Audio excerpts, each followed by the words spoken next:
how to show your partner's Indian family that you are good enough. Wait, that's impossible. Sabko namaste, Jessica here. Today I want to chat a little bit about how you can build bridges with your Indian partner's family. This is a little excerpt from my course, Interacting Confidently with Indian Family and In-Laws, which talks a lot about family relationships and the Hindi that you need to know if you're in a serious relationship with an Indian, and maybe even if you're getting married. So one of the most common issues is between cross-cultural couples is the family dynamics of Indian families, how they work very differently from like Western families and even outside of the West. India has a very unique culture. And so one of the main problems with any of the students who I talk to or people who come to me for advice is in-law issues. And so there are ways to smooth this over, and my course talks extensively about that and many, many facets of how to smooth things over, how you can do your part to lean into Indian culture. Of course, not everything's going to be perfect and there's no silver bullet answer, but ways that you can, from your perspective, do your part and smooth things over. There may be misunderstandings. You may feel like you're not good enough, and really there's no way to ever prove that you're good enough. Sorry to break it to you, but there are things you can do to make it easier. So number one, greet them respectfully every time you meet them. In my course, I talk about greeting with namaste, pranam, touching the feet if that's part of the culture that you're in. This is a very regional thing. Always greeting them with respect and making an effort. A lot of times, if you're in a room and they're coming to your home after a long time, standing up, greeting and offering some food, offering some snacks, some drink, showing hospitality is a huge thing. So there's a concept called saving face. And India is part of kind of a shame honor system where it's very important to not bring shame to your family, but to bring honor. And ways you can do that are, even if you don't feel a certain way, is still showing on your face respect or kindness to people, even if you don't like them. So it's common and important for Indians of younger people to show elders respect. That's greeting, that's standing up, especially if there are other people around.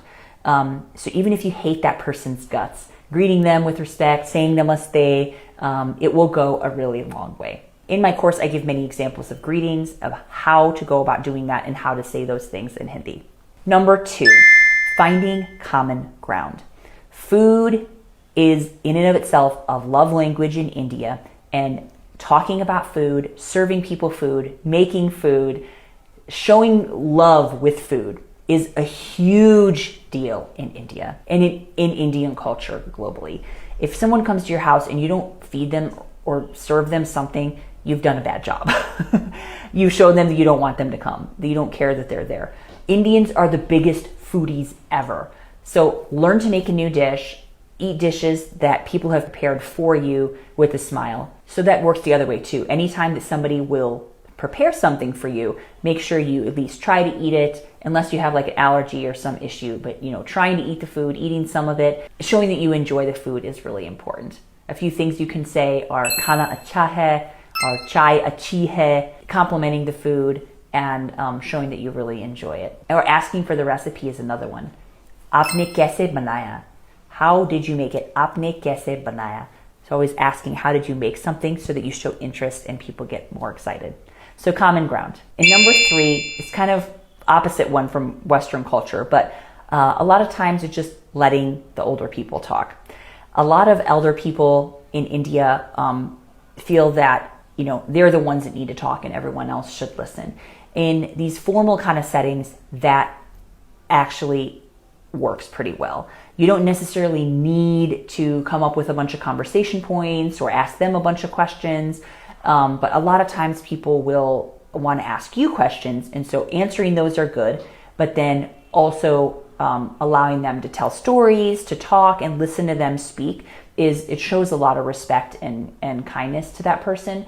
You don't always have to be the one talking the most or entertaining, where in Western culture we kind of have that pressure sometimes that, how am I supposed to talk to this person? What am I going to say? Generally in Indian culture, a lot of times older people like to talk a lot. So you can just let them talk, and that's a way of showing honor and respect to those people. So I hope these tips have been helpful for you, and feel free to go and check out the course Interacting Confidently with Indian Family and In-Laws. for a lot more information, Hindi, and much more detail about how to smooth over a relationship, how to start off on the right foot with an Indian partner's family. Chaliye.